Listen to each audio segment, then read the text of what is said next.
All right, so thank you very much to Benny for inviting me to discuss this very interesting paper. So I'm going to start with a very brief summary of what the paper does. So the big picture question the paper is after is the following.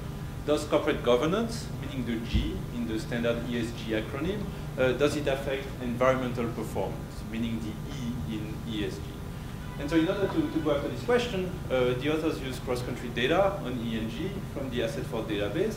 And then what they do is very intuitive and very simple. So essentially they run this type of regression where they're going to regress environmental performance for a given firm, in a given country, in a given year, on several dimensions of corporate governance, controls, and fixed effect. Okay, so super intuitive and super simple, and I mean simple in a very good way. All right, then in the paper they have a wealth of results. Okay, so the paper is a very rich paper, has very rich results. So here I'm not going to go over the whole list. I'm just going to highlight the main findings that they have. So first of all, and this is the key finding of the paper, they find that renewable boards, to the requirements to have majority voting, which makes it easier for outside shareholders to appoint new directors. So they find that this type of provision is positively associated with environmental performance. Then they find that the same is true for renewable boards through the appointment of female directors. And they also find similar results when they look at more traditional governance mechanisms, such as board independence. Now, in terms of the identification, and so here this refers to the first two set of results when they look at renewable boards. So there, as Karen explained, so they exploit country-level regulations that will essentially force firms to either adopt majority voting or to add a female director. Okay, so essentially you have this type of very nice situations where suddenly firms in a given country, they essentially get forced to have more women on their board. Okay, so which is quite helpful. Then they do a standard different diff, and they find that the results are robust, and they use this type of identification. Okay, so overall, what there is a suggest is something that is very much consistent with this idea that higher shareholder power, and especially with regard to their ability to renew the board, seems to be good for the environment. Okay, so in a nutshell, this is what they show in this paper. All right, so there's a lot to like about this paper. I mean, this is obviously a very big picture paper on a very topical subject, and also a question that is actually quite important. Okay, so how can we improve? How can we design the governance and to improve the environmental footprint of companies? Also, one thing that I really like about the paper is that they try to be very comprehensive, and they consider several dimensions of corporate governance. Okay, so which is often not very easy to do in this type of literature. And also the paper is very well written and thought-provoking. Now, in terms of my discussion, I'm going to focus on four main comments that I have for the authors. So first, I'm going to talk about the interpretation of the results pertaining to renewable governance. Then I'll talk about the results on traditional governance. Then I have a few things to say on the empirics, and finally I have a very brief comment on the measurement. All right, so let me get started with my first comment pertaining to the results on renewable governance. So here the question that I have for the authors is whether the story that they have in the paper, whether this is truly a story about renewable governance per se, or whether this is more of a story about director characteristics. Okay, and just to make it very clear why I think this is an important distinction, let me just try some sort of an alternative interpretation. All right, so let's say that we have a firm that is kind of very old-fashioned, and this is prior to them renewing the board. Okay, since they are very old-fashioned, so they have those very old-fashioned directors who are kind of old and crappy, and they don't really care about the environment, so they just go and pollute like crazy. Okay, so that's prior to the renewal of the board. And then let's say they decide to renew the board. Okay, perhaps because there is some pressure to have more women on the board, or perhaps because they have majority voting requirements, and so on. So the bottom line is that then after the renewal, so there's essentially a new generation of directors. Okay, and this new generation, they tend to be younger people, and they're also more likely to be women. Now, sorry, pointer. Yes. Yeah. Now this new generation of directors, so those young and those women, those young people and those women, it is possible that they tend to have the flower power in themselves, in the sense that because of who they are, they care more about the environment. I mean, it's a new generation, and since they care more about the environment, they are more likely to essentially induce companies to adopt environmentally friendly policies. Okay, so in this type of scenario, so essentially what really matters is the characteristics of those directors as opposed to having those provisions that are conducive to renewing the board. And so in the sense of what this story kind of illustrates is that in this type of narratives, I mean, renewable boards are important, but essentially they're important because they kind of accelerate this transition towards the new generation of directors that might be more open towards the environment. Okay, and so in this kind of narrative, I mean, this is not so much about renewable governance per se, but rather about the characteristics of those new directors. Okay, in fact, it could very well be that once this transition is complete, so this transition towards this new generation of directors, it could very well be that renewable boards are actually not that important for environmental performance. Okay, so this leads to my first suggestion to the authors.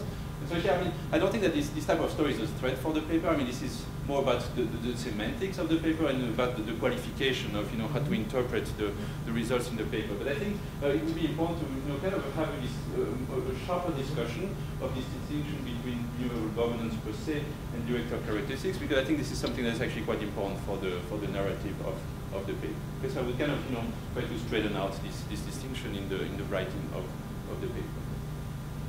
And my second comment pertains to the interpretation of the results pertaining to the traditional governance.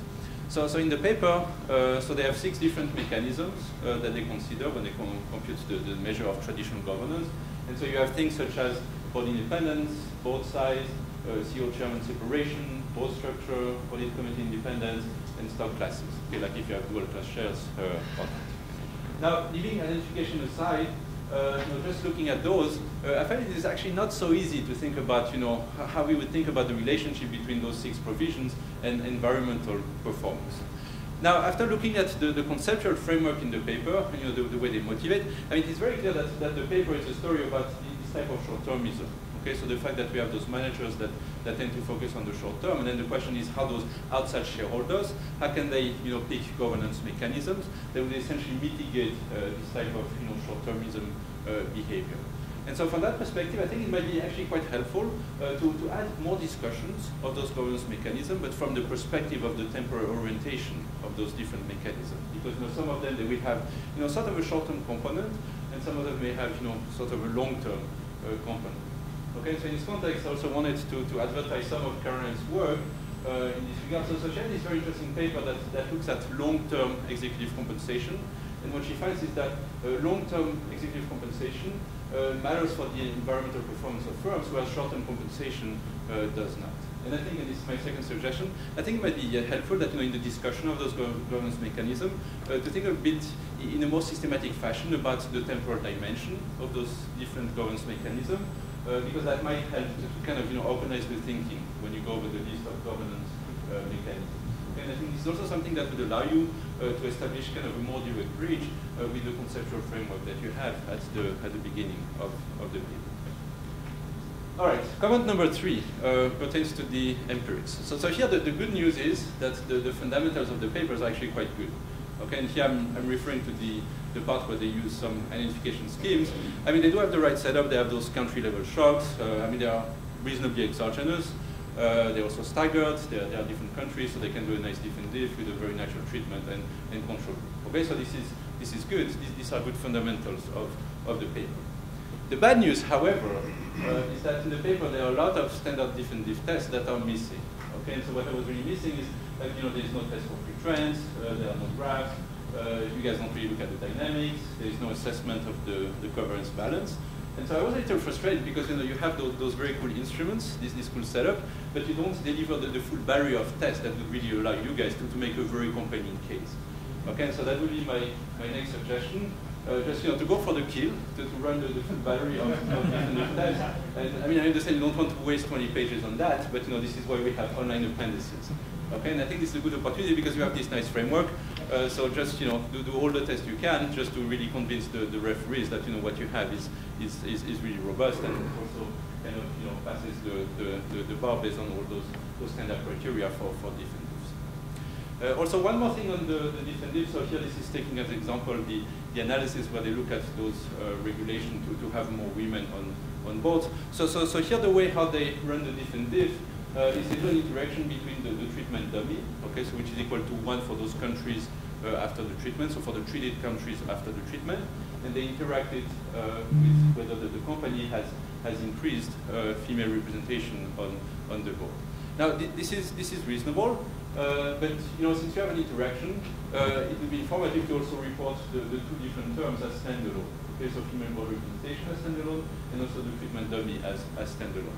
And especially the one at the bottom might be helpful because it would allow you to distinguish between the effect of the treatment when you don't increase female representation versus the effect of the treatment when you do increase female representation.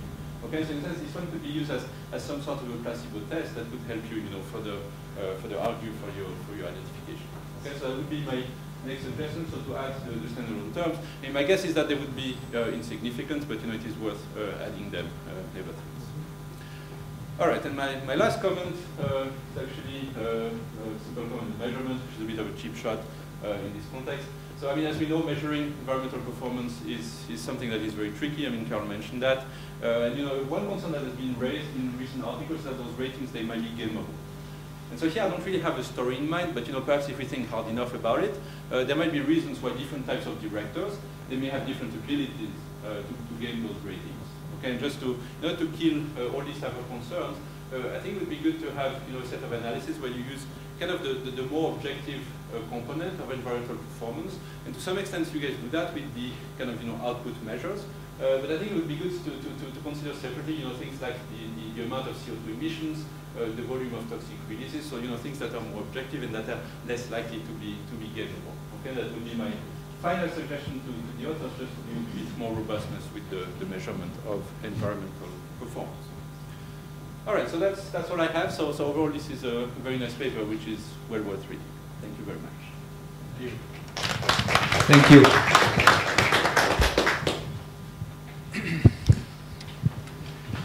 Anybody has any questions for those? Okay.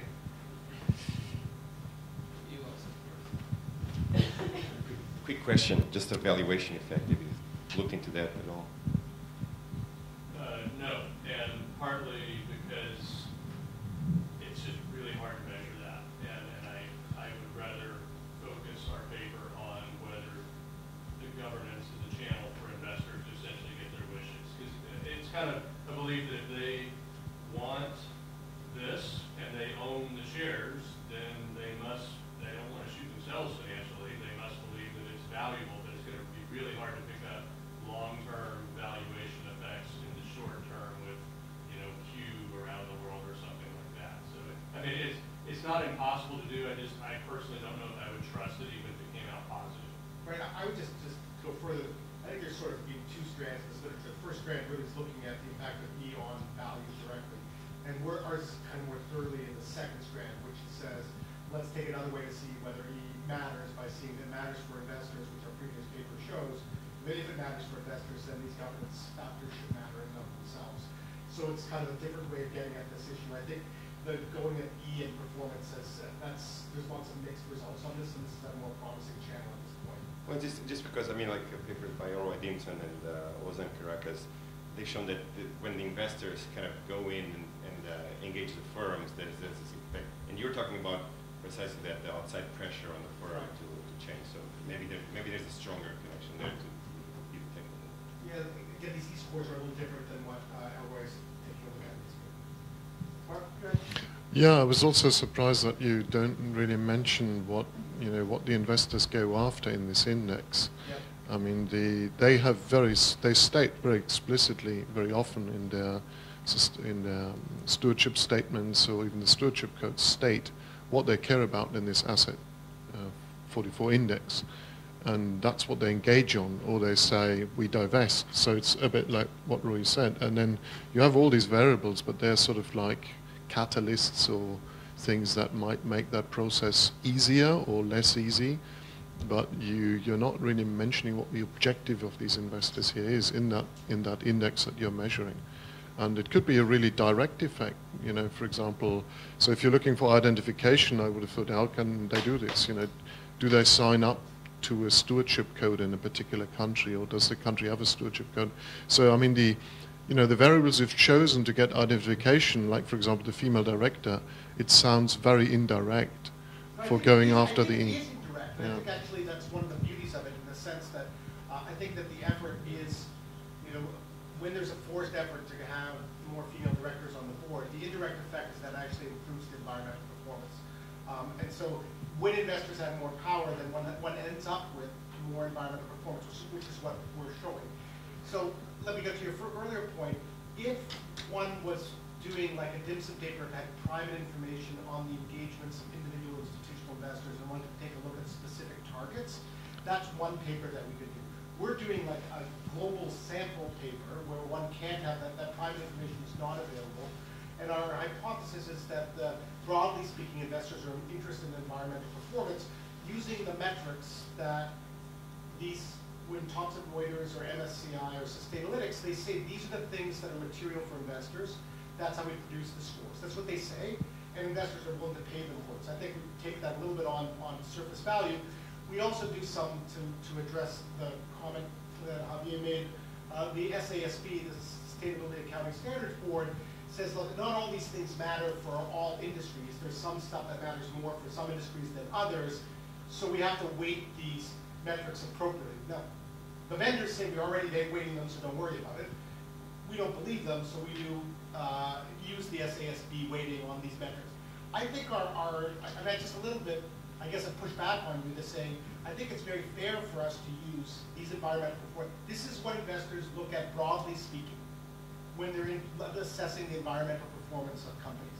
They look at their Bloomberg screen, they flip over to another screen to take a look at the environmental performance, which has Sustainalytics score, has Bloomberg, and this is what they look at. Now there are specific institutional investors that look at individual line items, and I think those are great, the Dimson paper is excellent, but we can't do that in a global sample because we don't know, their institutional investors differ across, and their set of issues that they care about differ. We would have to do some weighted sum of those. And so we put that aside to take a look at the summary scores or the underlying scores. I think that's fair.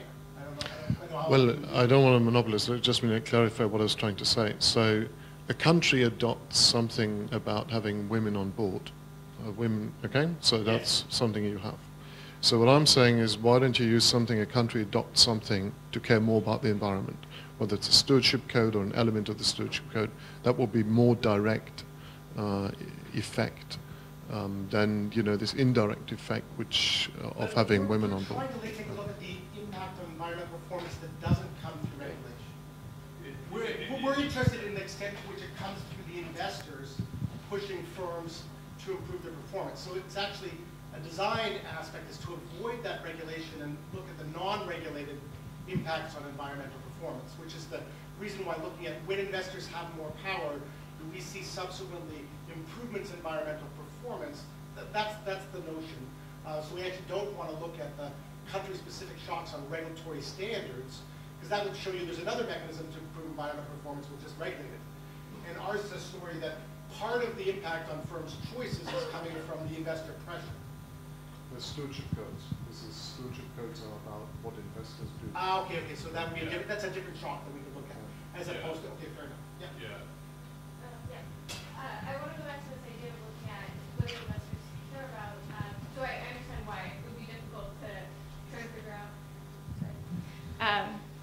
I understand why it would be difficult to look at what specific environmental factors specific investors care about, but since it's such a part of your paper that investors care more about environmental performance, I wonder if there's something a little bit more simple that you can do, just looking at what type. It's sort of similar to the family ownership thing, like types of investors that have been more documented to care about environmental concerns and show that the governance mechanisms hold more when those are when you've got investors who care about the environment. That's when you see that link.